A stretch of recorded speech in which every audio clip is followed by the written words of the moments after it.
தமிழ்நாட்டில் கடந்த 3 தேர்தல்களின் முடிவுகள் குறித்த புள்ளி விவரங்களை மேஜிக் வால் மூலம் விளக்குகிறார் நெறியாளர் அபிநயா.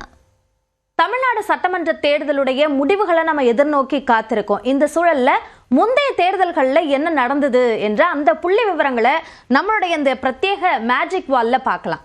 2011 தேர்தல் அதிமுக ஸ்வீப் செய்த ஒரு தேர்தல். அது ஒட்டுமொத்தமாக அதிமுக கூட்டணி 203 தொகுதிகளில் வெற்றி பெற்றாங்க. அந்த வெற்றி என்பது கூட்டணியாக அவர்கள் பெற்ற வெற்றியாக இருந்தது.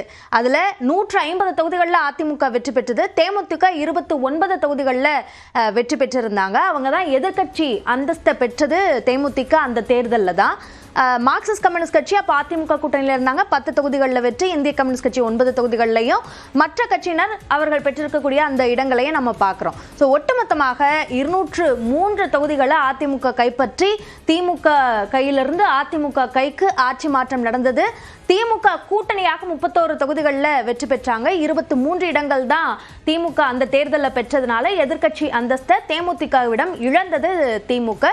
காங்கிரஸ் 5 தொகுதிகளில் வெற்றி பெற்றாங்க. அப்போ அந்த கூட்டணியில் பாமக இருந்தது. 3 தொகுதிகளில் வெற்றி பெற்றிருந்தாங்க. இதுதான் 2011 தேர்தலுடைய நிலையாக இருந்திருக்கு. இதுவே 2016 தேர்தலில் என்ன நடந்திருக்கு அப்படின்னு பார்த்தோம்னா, அந்த ஆட்சியை அதிமுக தக்க வைத்துக் கொண்டது. ஆனால் முந்தைய அளவிலான இடங்களை அவங்க பெறலை. அதிமுகவை பொறுத்த வரைக்கும் தனித்து போட்டிட்டாங்க. 136 தொகுதிகளில் அவர்களுடைய வெற்றி இருந்தது. திமுக கூட்டணி 98 தொகுதிகளில் வெற்றி பெற்றிருந்தாங்க.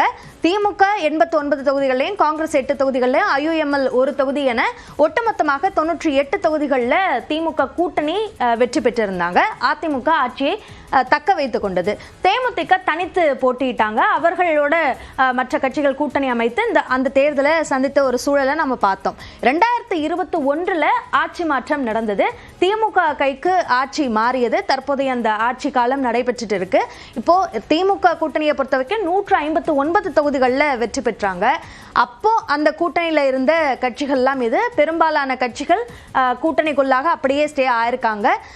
திமுக 125 தொகுதிகளையும், காங்கிரஸ் 18 தொகுதிகள், மதிமுக 4 தொகுதிகள், விசிக 4, இந்திய கம்யூனிஸ்ட் 2, CPM 2 தொகுதிகள், மற்றவர்கள் 4 என்று ஒட்டுமொத்தமாக 159 தொகுதிகளை திமுக கூட்டணி கைப்பற்றியது. அதிமுகவை பொறுத்த வரைக்கும் 75 தொகுதிகளில் அவங்க வெற்றி பெற்றிருந்தாங்க.